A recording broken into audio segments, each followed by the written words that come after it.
이름을 뜻하는 성명이라는 그 명자는 여러분들이 보시는 것 같이 저녁 석자에 입구자를 합쳐서 명이라고 합니다.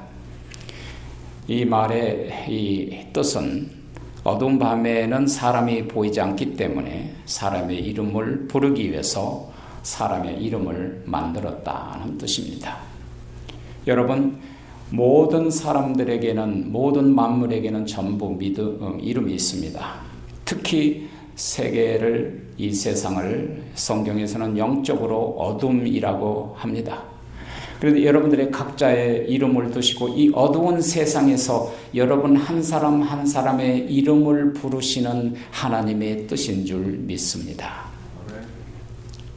사람이 자고로 이름값을 해야 합니다. 속담에 사람이 죽으면 이름을 남기고 호랑이가 죽으면 가죽을 남긴다는 말이 있죠. 이 세상을 떠난 후에도 그 사람의 이름을 부르면 그 사람의 평가가 나타납니다. 나의 이름은, 사람의 이름은 자기 자신을 나타내는 매우 소중한 것입니다. 가치입니다. 그래서 누군가는 야, 내 이름에 먹칠하지 말라라는 말을 한다든가 또 내 이름을 두고 약속한다 하기도 하죠. 그만큼 이름은 소중한 것입니다. 명불허전이란 말 들어보셨죠? 이 말은 어떤 사람의 명성이나 그 높음이나 명예가 그저 되어진 것이 아니고 그 사람의 삶이 있기 때문에 그렇게 되어진다는 뜻입니다. 그러니까 나의 이름에 합당한 삶이 있어야 한다는 것입니다. 오늘 본문에서는 예수님께서 베드로의 이름을 이렇게 부르셨습니다. 요한의 아들 시몬아. 자, 세례 요한을 따르던 두 제자 중에 요한과 안드레가 가장 먼저 예수님의 제자가 되었죠. 그리고 안드레가 어느 날 자기 형제 시몬 베드로를 데리고 와서 예수님 앞에 소개합니다. 예수님이 베드로를 보자마자 가장 먼저 하셨던 말씀은 네가 요한의 아들 시몬이나 장차 개발하리라. 다시 말하면 새 이름을 지어준 겁니다. 그때 예수님께서 베드로라는 이름을 새로 지어준 거예요. 시몬이라는 단어는 굴러다니는 짱돌이라는 뜻입니다. 아람어로 게바, 이 케바스라는 말은 헬라어로 페트로스, 이 베드로라는 말인데, 그래서 이 베드로와 이 게바라는 말은 흔들리지 않는 육중한 바위라 그 말이에요. 이 두 이름이 얼마나 다른 특성을 가지고 있습니까? 그에게 이 베드로를 보는 순간 아, 너는 수제자로서의 가능성이 있구나. 너는 흔들리지 않는 육중한 무거운 바위 같은 믿음의 사람이 될 것이라는 기대를 가지고 그 가능성을 보고 새 이름을 지어준 것이죠. 그 후부터 예수님께서는 그를 베드로라고 불렀습니다. 시몬이라는 이름은 예수님을 만나기 전에 부르던 옛날에 살던 그 이름이었습니다. 그런데 말입니다. 왜 오늘 부활하신 후에 예수님께서 베드로라고 부르지 않고 옛날 이름 그대로 요한의 아들 시몬아라고 부르셨느냐는 것입니다. 그 이유는 그가 이름값을 하지 못했기 때문입니다. 너는 아직도 굴러다니는 짱돌 같은 인생을 살고 있지? 그런 뜻입니다. 예수님께서 잡히시던 날 밤에 베드로는 예수님을 도무지 모른다고 3번씩이나 부인함으로써 베드로라는 흔들리지 않는 무거운 바위 같은 사람이라는 이름에 걸맞는 행동을 하지 못했습니다. 그뿐 아닙니다. 부활하신 예수님을 직접적으로 2번씩이나 눈으로 만나고 확인했습니다. 부활하신 예수님을 직접 눈으로 확인하고 의심 많은 제자 도마와 함께 예수님의 못자국 난 손가락과 발가락, 발에 그리고 옆구리에 난 창자국을 친히 만져보고 확인했음에도 불구하고 예수님을 버리고 옛생활로 되돌아가 버렸다는 말입니다. 도대체 이해가 가십니까? 여러분은 어때요? 아직도 그는 짱돌 시몬의 삶을 살고 있다는 것입니다. 무슨 말이냐면 아직도 옛날의 습관, 옛날의 습성, 옛 습성, 옛 모든 버릇을 버리지 못하고 살아가고 있다는 거예요. 여러분 어떠세요? 진정한 의미에서 아직 그는 베드로라는 이름으로 불러줄 수 없었던 것입니다. 오늘 이 교회에 앉아있는 직분받은 여러분들, 그리고 성도 여러분, 오늘 주님께서는 여러분에게 새 이름을 이미 주셨습니다. 권사로, 집사로, 장로로 새 이름에 합당한 이름값을 해야 한다는 것입니다. 이 세상에는 이름값을 제대로 하지 못한 사람들이 참 많아요. 대통령이라는 이름, 높은 직책이라는 이름, 장로라는 이름, 집사, 권사, 안수집사라는 이름, 아버지라는 이름, 아내라는 이름, 자녀라는 이름, 내 자신의 이름값을 제대로 하고 있는가를 이 시간 깊이 생각해 보아야 됩니다. 내 자신의 본분을 다하지 못하고 내 자신의 이름값을 제대로 하지 못할 때 우리는 그렇게 될 때가 종종 많습니다. 그러면 그때 어떻게 해야 합니까? 모든 것을 처음으로 다시 되돌아가야 합니다.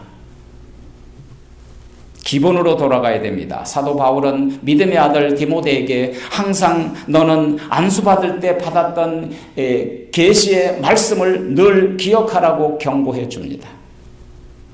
내가 무엇을 잘못했는가를 기억하고 깨달아야 합니다. 그리고 지금 당장 다시 회복의 기회를 가져야 됩니다. 왜냐하면 지금이라고 하는 이 순간은 오직 하나님이 나에게 주신 기회일 뿐입니다. 내일은 아직 내 손에 있지 않습니다. 오늘 본문에서 처음 베드로를 만났을 때 예수님은 시몬이라는 짱돌에서 흔들리지 않는 육중한 바위라고 주어졌던 그 이름값을 제대로 못한 베드로에게 회복의 기회를 주시려고 한 것입니다. 지난 과거의 실수를 기억하고 바로잡아 주시려고 한 거죠. 베드로의 자격을 박탈하거나 그의 나약함을 들추어서 내는 것이 아니라 주님을 배반했던 과거를 기억하고 그에게 다시 새로운 소명을 리바이벌 해주시기 위해서 오늘 베드로에게 똑같은 질문을 3번 연거푸 반복하고 계신 것입니다. 그래서 주님은 베드로에게 과거의 실수를 회상시켜 주시려고 오늘 3번씩 반복해서 질문하고 있는 것입니다.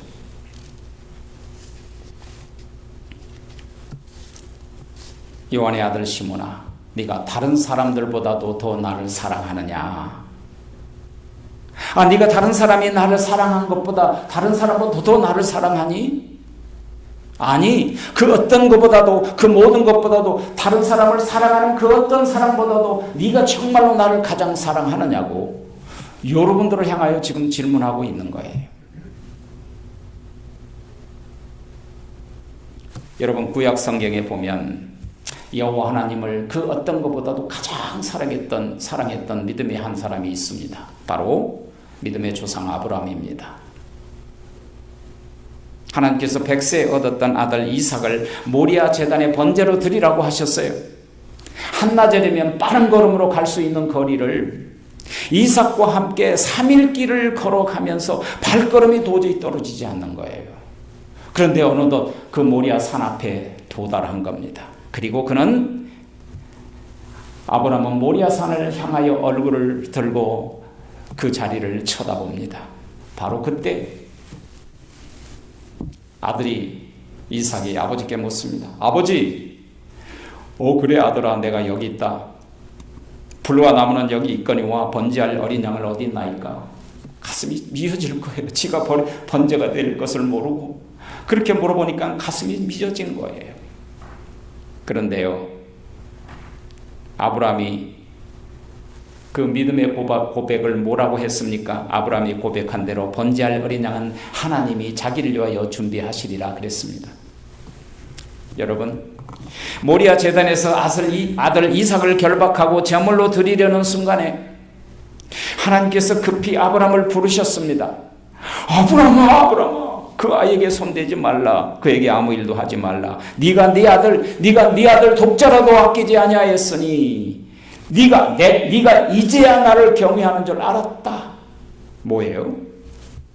그리고 바로 옆에 수풀에 걸려 있는 수양 한 마리를 준비해 놓으시고 이삭 대신에 번제로 드리게 여호와 일에 준비해 주셨던 것입니다. 바로 이것이 그 어떤 것보다도 더 하나님을 사랑하는 사람이었습니다. 그래서 아브라함은 하나님의 칭찬을 받고 믿음의 조상으로 인정을 받은 거예요. 이제야 네가 나를 사랑하는 줄 알았다고. 여러분, 여기에 사랑에 대한 세 가지 근본적인 원리가 있습니다. 첫째, 사랑이란 믿음의 문제입니다. 아브라함이 아들 이삭이 묻는 말에 뭐라고 대답했습니까? 아들아, 번제할 어린 양은 하나님이 자기를 위하여 친히 준비하실 것이다. My son, God himself will provide for the burnt offering. 여러분, 주신 것도 하나님이시요 취하신 자도 하나님이시라는 사실을 믿음으로 고백한 거예요. 이는 하나님의 주권을 전적으로 인정하는 믿음입니다. 100세에 불가능한 것 가운데서 아들을 주셨다면, 없는 것을 있게 하신 하나님이시라면, 내가 이해가 가지 않을지라도 아들을 하나님께 번제로 드리라 하면 거기에 순종할 때 하나님께서는 반드시 그 아들을 다시 살리실 것을 믿었단 말입니다. 그 믿음이 뭐냐면 부활의 믿음이에요. 두 번째로, 하나님을 사랑한다는 것은 순종의 문제입니다. 아브라함은 하나님께 전적으로 순종했어요. 아들을 번제로 드리라고 하신 하나님을 도저히 이해할 수 없었지만 하나님의 말씀에 순종한 거예요. 하나님을 사랑한다는 말은 하나님의 말씀에 순종한다는 뜻입니다. 순종 없는 사랑은 가짜일 수 있습니다. 순종이 제사보다 낫다고 하셨습니다.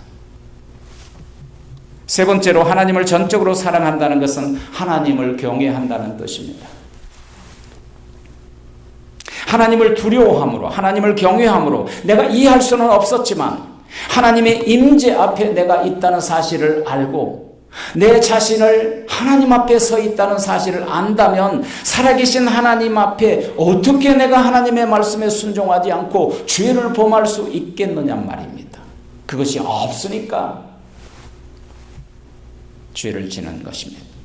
그래서 결국 하나님께서는 아브라함의 순종을 바라보시고 이제야 네가 나를 사랑하는 줄, 이제야 네가 나를 경외하는 줄 알았다고 칭찬하시고 인정해 주셨다는 사실입니다. 여러분, 오른손을 가슴에 한번 얹어볼까요? 그리고 이렇게 한번 따라해 보세요. 예수님이 여러분에게 질문한다는 마음으로 함께 따라합니다. 네가 그 어떤 것보다 나를 더 사랑하느냐? 소리가 너무 적어요. 너는 나를 모든 것 가장 높은 위치에 놓겠느냐? 너는 모든 것 어떤 것보다도 우선적으로 나를 사랑하겠느냐라고 묻고 계신 것입니다. 여러분, 하나님을 사랑하려면 어떻게 해야 할까요? 하나님을 사랑하려면 반드시 희생이 있어야 합니다. 하나님을 그 어떤 것보다도 사랑한다면 자신을 낮추고 가장 소중한 것을 하나님 아래에 두고 내 자존심과 내 자아를 밑에 놓을 때 바로 하나님을 사랑할 수 있게 되는 거예요. 하나님을 가장 사랑하려면 자기 자신을 복종시키는 희생이 있어야 합니다. 예수님은 아버지 하나님을 사랑하셨기에 십자가를 지고 만연을 위하여 죽으라고 하신 십자가를 지시는 순종을 통해서 하나님의 사랑을 확증해 보이신 거예요. 그것을 아가페 사랑이라고 하는 거예요. 예수님께서는 시몬에게 너는 모든 것을 희생하여 그 어떤 것보다도 다른 어떤 것보다도 아가페 사랑으로 나를 사랑하겠느냐라고 묻고 계신 것입니다. 그런데요, 시몬이 뭐라고 대답합니까? Yes, you know what I'm loving you. 당신이 나를 사랑한 줄 아시지요? 이 대답은요, 문자적으로 보면 굉장히 훌륭한 대답 같아요. 주님 다 아신다고 대답하면. 그러나 시몬은 예수님의 기대에 미치지 못한 대답이었습니다. 왜냐하면 시몬의 대답은 주님, 내가 주님을 희생의 사랑으로 사랑하지 못하고 친구처럼 우정의 사랑으로 사랑합니다 라고 대답했기 때문입니다. 예수님의 대답은, 예수님의 질문은 아가페의 사랑을 원했어요. 그런데 베드로는 필레오의 사랑, 친구의 사랑으로 대답한 것입니다. 예수님은 희생의 사랑을 요구하였으나 베드로는 형제의 사랑을 대답한 거예요. 그래서 예수님께서 베드로에게 나를 사랑하느냐고 물을 때 사용한 단어는 아가페오였는데 베드로는 필레오라고 대답한 것입니다. 아가페 사랑은 하나님의 사랑이에요. 헌신적인 사랑이에요. 희생의 사랑입니다. 이타적인 사랑입니다. 필레오의 사랑은 자의적인 사랑이고 인간적인 사랑이고 친구로서 인간적으로 사랑하는 사랑을 말하는 것입니다. 그럼에도 불구하고 놀라운 것은 예수님께서 그에게 야단치지 아니하시고 그래도 사명을 주셨다는 것입니다. 내 양을 먹여라. 두 번째, 예수님께서는 시몬 베드로에게 이렇게 질문합니다. 요한의 아들 시몬아, 네가 나를 사랑하느냐? 이번에는요, 네가 다른 사람보다도 더라는 말을 빼셨어요. 왜냐하면 베드로가 그거를 할 수 없다는 걸 아셨으니까. 그러나 그럼에도 불구하고 네가 희생의 사랑으로, 아가페 사랑으로 나를 사랑하느냐라고 다시 확인하셨습니다. 이번에도 베드로는 필레오의 사랑, 인간적인 사랑, 우정의 사랑으로 사랑합니다라고 역시 대답합니다. 그럼에도 불구하고 예수님께서는 내 양을 치라고 사명을 부여하십니다. 사랑하신 여러분, 우리가 완전하지 아니할지라도, 우리가 아직 허물이 있을지라도, 내가 조건이 없을지라도, 내가 아직 부족할지라도 하나님은 우리에게 사명을 주셨다는 사실을 아십니까? 여러분들에게 구원을 받은 새로운 이름을 주셨다는 사실을 믿으시기를 바랍니다. 그런데요, 세 번째, 예수님은 베드로에게 이렇게 질문하십니다. 바요나 시몬아, 네가 나를 사랑하느냐고. 이번에는 아가페 사랑으로 묻지 않으시고 이제는 베드로가 대답했던 필레오의 사랑으로, 네가 인간적인 사랑으로 친구처럼 나를 사랑하느냐고 묻는 거예요. 그런데 놀랍게도 이번에는 베드로가 아가페 사랑, 희생의 사랑으로 주님을 사랑합니다 라고 대답했다는 사실입니다. 그러자 예수님은 내 양을 먹이라 라고 또 지속적으로 사명을 부여하십니다. 여기에 한 가지 질문이 있어야 합니다. 예수님께서 세 번째 질문에서 왜 아가페 대신에 필레오의 사랑으로 질문하셨느냐는 것입니다. 우리는 오늘 우리 주님의 깊고도 깊은 아가페 사랑으로 감동받기를 원합니다. 첫 번째 아가페 사랑이란 상대방의 눈높이까지 낮아지는 것입니다.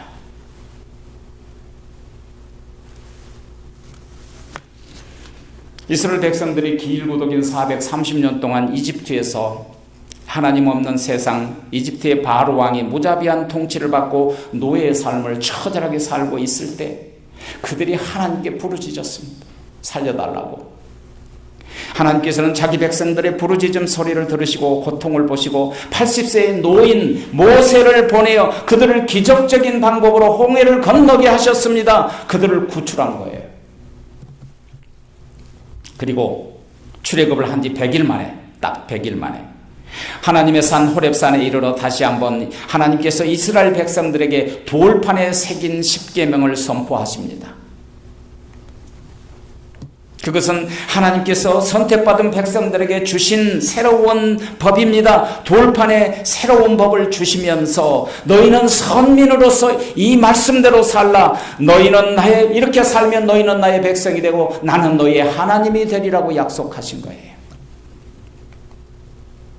그런데 그들은 그 간절한 하나님의 기대에도 불구하고 역시 그들은 그 법을 지킬 수가 없었습니다. 그래서 로마서 5장 12절에 보면 모든 사람이 죄를 범하였음에 모든 사람이 사망에 이르렀다고 선포하신 거예요. 다 죽은 거예요. 그래서 지금부터 2000년 전에 하나님께서 인간이 되셔서 이 땅에 내려오셨어요. 빌립보서는 그 사실을 이렇게 기록합니다. 빌립보서 2장 6, 7, 8절에 보면 그는 근본 하나님의 본체시나 하나님과 동등됨으로 취할 것으로 여기지 않고 자기를 비워 종의 형체를 가지시고 사람과 같이 되셨으며 사람 모양으로 나타나시고 죽기까지 복종하였으니 곧 십자가에 죽으심이라. 예수님은 자기를 비우시고 종의 형체를 가지시고 사람과 같이 되시고 자기를 낮추시고 십자가상에서 죽으시고 무덤까지 내려가시고 낮아지고 또 낮아지시고 또 낮아지셨다는 것입니다. 누구와 같이? 우리와 같이. 그것이 사랑이에요. 우리의 수준이 된 거예요. 우리의 눈높이가 되었단 말이에요. 우리를 용서하시려고, 우리의 허물을 대신 지시려고, 우리의 고통을 대신 당하시려고, 우리의 허물을 대신 지시고 죄악을 대신 지시고 우리의 심판을 대신 받으시려고 우리 대신 죽으시고 우리를 살리신 것입니다. 그렇습니다. 오늘 본문에서도 마찬가지예요. 굴러다니는 짱돌 같은 시몬이 장차 흔들리지 않는 육중한 바위 같은 베드로가 되리라고 기대하셨지만 예수님께서는 아직도 갈 길이 먼 짱돌이었습니다. 예수님의 눈높이까지 그럼에도 불구하고 예수님께서 낮아지신 거예요. 그래, 아가페 사랑을 아니라면 필레오 사랑이라도, 친구의 사랑이라도, 희생의 사랑을 할 수 없다면 이 모습 이대로 진정 나를 친구로 사랑하기 원한다라는 얘기입니다. 예수님은 베드로의 있는 모습 그대로 다 수용해 주셨다는 거예요. 이것이 아가페 사랑이에요. 이 장면을 리빙 바이블은 요한의 아들 시몬아, 너는 정말 나의 친구냐라고 번역했더라고요. 제가 오래전에 친구라는 그 영화를 본 적이 있습니다. 내 친구가 친구를 배신했습니다. 근데 그 주인공 친구가 배신한 친구에게 묻습니다. 네가 진정으로 아직도 나의 친구냐? 그러니까 배신자가 말합니다. 그래, 난 아직도 너의 친구요. 그러면 되었어. 그러면 됐다고 용서해 주더라고요. 사랑하신 여러분, 희생의 사랑으로 우리가 이웃을 섬기고 교회를 섬기십시오. 만일 그렇지 아니할지라도 친구에게 하듯이 인간적인 사랑이라도, 친구의 사랑이라도 성도를 섬기고 교회를 사랑하십시오. 그러면 교회의 머리 대신 예수님께서 그러면 되었어 라고 우리를 용납하실 줄 믿습니다. 두 번째로 사랑이란, 아가페의 사랑은 모든 사명을 감당할 수 있는 능력입니다. 힘입니다. 오늘 본문의 말씀은 요한복음에 나타나는 지상 계명이라고 할 수 있습니다. 여러분, 예수님이 유언적으로 하늘로 들려 올라가실 때 주신 지상 대명령이 있습니다. 그것은 마태복음 28장 18에서 20절입니다. 예수께서 일러 가라사대 내가 하늘과 땅의 모든 권세를 가졌으니 너희는 가서 모든 족속으로 제자를 삼아 아버지와 아들과 성령 이름으로 세례를 주고 내가 너에게 분부한 모든 말씀을 지켜 행하게 할지어다. 벌지어다. 세상 끝날까지 내가 너희와 함께 있으리라. 어떻게 이 사명을 감당할 수 있겠습니까? 마가복음에 나타난 지상 계명은 마가복음 16장 15에서 17절 18절입니다. 너희는 온 천하에 다니며 만민에게 복음을 전파라. 믿고 세례를 받은 자는 구원을 얻을 것이요 믿지 않는 자는 정죄를 받으리라. 믿는 자들에게는 이런 표적이 따르리니 너희가 내 이름으로 더러운 귀신을 내쫓으며 새 방언을 말하며 뱀을 집으며 병든 자에게 손을 내민즉 낫는 역사가 거룩한 종 나사렛 예수 이름으로 나타나리라. 예수님이 하늘로 돌로 올라가시면서 유언하신 거예요. 근데요, 예수님은 모든 명령을 하실 때 명령만 하고 달랑 가시지 않아요.